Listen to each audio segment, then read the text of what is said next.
નમસ્કાર. આજે આપણે સાથે મળીને સમય વિશેની એક ખૂબ જ ઊંડી અને રસપ્રદ વિચારધારાને સમજવાના છીએ. આખી વાતનો આધાર છે અખંડ જ્યોતિનો નવેમ્બર-ડિસેમ્બર 2004નો અંક, જે વૈજ્ઞાનિક, આધ્યાત્મિકતા અને જીવનને બદલી નાખનાર જ્ઞાન માટે જાણીતો છે. તો ચાલો આ ગહન વિષયમાં એક ડૂબકી લગાવીએ. આ વાતની શરૂઆત જ એક એવા વિચારથી થાય છે જે આપણને થોડીવાર અટકવા અને વિચારવા મજબૂર કરી દે છે. જીવનના તમામ રહસ્યો સમયના મહત્વ અને તેની પવિત્રતામાં સમાયેલા છે. શું આપણે ક્યારેય સમયને આટલી ઊંડી નજરથી જોયો છે? એક ક્ષણ માટે કલ્પના કરો કે સમય એ કોઈ ઘડિયાળ નથી, પણ એક સતત વહેતી નદી છે. અને આપણું જીવન એ નદીમાં તરતી એક નાવડી. બસ આ જ કલ્પના આજના આપણા વિશ્લેષણનો મૂળ પાયો છે. આ એક વિચાર સમયને જોવાની આપણી આખી દૃષ્ટિ બદલી શકે છે. તો જો સમય એક નદી જેવો છે, તો એનો પ્રવાહ તો શાશ્વત છે, પણ સવાલ એ છે કે એની દરેક લહેર એટલે કે દરેક ક્ષણ આટલી બધી કિંમતી કેમ છે? ચાલો જરા ઊંડા ઉતરીને સમજીએ કે દરેક ક્ષણ ખરેખર એક અનોખી ભેટ કેમ છે. આપણે ઘણીવાર ક્ષણોને એમ જ પસાર કરી દઈએ છીએ, નહીં? જાણે એ સામાન્ય હોય. પણ અહીં સમજવાની વાત એ છે કે કોઈ પણ ક્ષણ સામાન્ય હોતી જ નથી. દરેક ક્ષણ એક હીરા જેવી છે, જેમાં અનુભવ, સફળતા અને વિકાસની એક એવી તક છુપાયેલી છે જે ફરી ક્યારે પાછી નથી આવવાની. પણ અહીં એક મોટું વિરોધાભાસ છે. જો સમય આટલી મોટી ભેટ છે, તો પછી મોટાભાગના લોકો આ નદીમાં એક સૂતેલા મુસાફરની જેમ કેમ વહી રહ્યા છે? શા માટે આપણે આ અમૂલ્ય ભેટને આપણા જ હાથમાંથી સરકી જવા દઈએ છીએ? અહીંયા છે ને બે અલગ જ દુનિયાની વાત છે. એક તરફ એ જ્ઞાની લોકો છે જે જાગૃત છે, જેમનું મન એકદમ સ્પષ્ટ છે અને જેઓ દરેક ક્ષણનો પૂરેપૂરો ઉપયોગ કરે છે. અને બીજી તરફ મોટાભાગની સામાન્ય અવસ્થા, જ્યાં મન વિચારોમાં એટલું ગૂંચવાયેલું છે કે આપણે માનસિક રીતે સૂઈ રહ્યા છીએ અને જીવન બસ પસાર થઈ રહ્યું છે. અને આ માત્ર બેધ્યાન રહેવાની વાત નથી. આપણી આધુનિક દોડધામવાળી જીવનશૈલી અને આપણી કેટલીક નકારાત્મક ટેવો એ તો સમયના સૌથી મોટા દુશ્મન બની બેઠી છે. એ સાવ સરળ કામને પણ જટિલ બનાવી દે છે અને આપણી નજર સામેથી તકોને છીનવી લે છે. તો આ માનસિક નિંદ્રામાંથી જાગવાનો રસ્તો શું? નવાઈની વાત એ છે કે આનો જવાબ આપણને બે તદ્દન અલગ જગ્યાએથી મળે છે. એક છે આધુનિક વિજ્ઞાન અને બીજું છે આપણું પ્રાચીન જ્ઞાન. અને બંને એક જ દિશામાં ઇશારો કરે છે: મન પર પ્રભુત્વ. જો આજના ટાઈમ મેનેજમેન્ટના નિષ્ણાતો પણ આ જ વાત કહે છે. એમના મતે સમય તો એની પોતાની જ ગતિએ ચાલે છે. એને કોઈ રોકીએ કે બદલી શકતું નથી.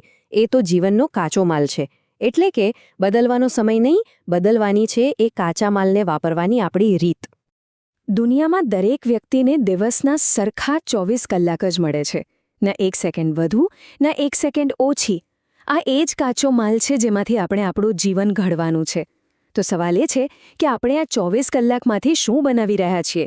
એક સુંદર શિલ્પ કે પછી માત્ર પથ્થરનો ઢગલો? વિજ્ઞાન શું કહે છે ખબર છે? કે સમયના શ્રેષ્ઠ ઉપયોગનું રહસ્ય તો આપણા મગજમાં જ છુપાયેલું છે. આ માટે મગજના બંને ભાગોએ, એટલે કે તર્ક અને ગણતરી કરનાર ડાબા ભાગે અને કલ્પના અને સર્જનાત્મકતા આપનાર જમણા ભાગે, એકસાથે સુમેળમાં કામ કરવું પડે છે. અને અહીં જ વિજ્ઞાન અને આધ્યાત્મિકતા એક થઈ જાય છે. આધુનિક ન્યુરોસાયન્સ આજે જે શોધી રહ્યું છે એ જ સત્ય આપણા પ્રાચીન ઉપનિષદો સદીઓ પહેલાં કહી ચૂક્યા છે. આ બતાવે છે કે સત્ય ક્યારેય બદલાતું નથી. તેને સમજવાના રસ્તા ભલે બદલાય. આપણા પ્રાચીન ઋષિઓ આ રહસ્ય જાણતા હતા કે સમય પર કાબૂ મેળવવાની ચાવી બહારની દુનિયામાં નહીં, પણ આપણા પોતાના મનની અંદર છે. જો આપણે મનને સાધી શકીએ તો સમય આપોઆપ સધાઈ જાય છે. આ જ આખી વાતનો સાર છે. તો આ મનને હલેસા તરીકે વાપરવું કેવી રીતે? આ સિદ્ધાંતને આપણે રોજિંદા જીવનમાં કેવી રીતે ઉતારી શકીએ? ચાલો હવે એ સાધનો અને પદ્ધતિઓ પર નજર કરીએ જે આપણને આ જીવનરૂપી નદીમાં આપણી નાવડીને યોગ્ય દિશામાં લઈ જવામાં મદદ કરી શકે. અહીં સમય વ્યવસ્થાપનનો અર્થ ખાલી વ્યસ્ત રહેવું કે કામની યાદી પૂરી કરવી એવો બિલકુલ નથી. ખરી વાત તો એ છે કે આપણી દરેક ક્ષણનો હેતુપૂર્વક ઉપયોગ કરીએ.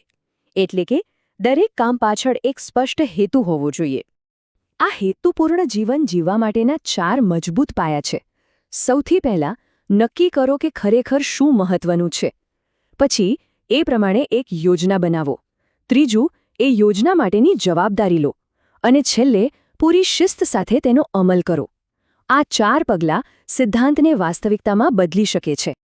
અને આ વાત ફરી આપણને એ જ નાવડી અને હલેસાની યાદ અપાવે છે. જે વ્યક્તિ એક કુશળ નાવિકની જેમ પોતાના મનરૂપી હલેસાને સંભાળે છે, એ જ પોતાના જીવનની દિશા અને નિયતિ નક્કી કરી શકે છે. આપણે માત્ર મુસાફર નથી, આપણે નાવિક પણ છીએ. આખરે આ બધી વાત એક મૂળભૂત પસંદગી પર આવીને અટકે છે. આપણે સમયના પ્રવાહમાં માત્ર તરતા રહેવા માંગીએ છીએ કે પછી પોતાની નાવડીને જાતે ચલાવીને મંઝિલ સુધી પહોંચવા માંગીએ છીએ? આ જ આપણી અંતિમ પસંદગી છે. બેભાન અવસ્થામાં જીવવું કેવું હોય? આ સ્ત્રોત એને એક ખૂબ જ સચોટ પણ ગંભીર છબી સાથે વર્ણવે છે. કહે છે કે એક નિર્જીવ શબ પણ સમયની નદીમાં તરે છે, લાચાર બનીને મોજાઓ સાથે અથડાય છે. એની કોઈ દિશા નથી, કોઈ હેતુ નથી.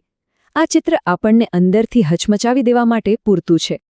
તો આ ક્ષણે આપણે સૌએ પોતાની જાતને પૂછવાની જરૂર છે, શું આપણે સભાનપણે આપણા જીવનની નાવડી ચલાવી રહ્યા છીએ કે પછી આપણે પણ માત્ર સમયના પ્રવાહમાં વહી રહ્યા છીએ?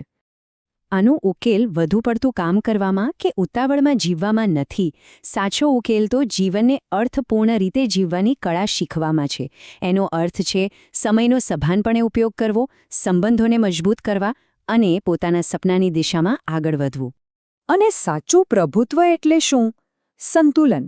જીવનના દરેક પાસાઓ, આપણા વિચારો, આપણું ચારિત્ર્ય, આપણો પરિવાર, સમાજ અને આપણું કાર્ય, આ બધા વચ્ચે સંતુલન જાળવવું. અને આ સંતુલનની ચાવી છે સમયનો સભાન ઉપયોગ. અને અંતે આપણે એ જ નિષ્કર્ષ પર પહોંચીએ છીએ કે જીવનનો સાચો અર્થ ક્યાંક દૂર નથી છુપાયેલો, પણ તે દરેક ક્ષણના સાચા ઉપયોગમાં જ રહેલો છે. જ્યારે આપણે દરેક ક્ષણની પવિત્રતાને સમજીએ છીએ, ત્યારે આપણે માત્ર સમયનું સંચાલન નથી કરતા, આપણે ખરેખર જીવવાનું શરૂ કરીએ છીએ.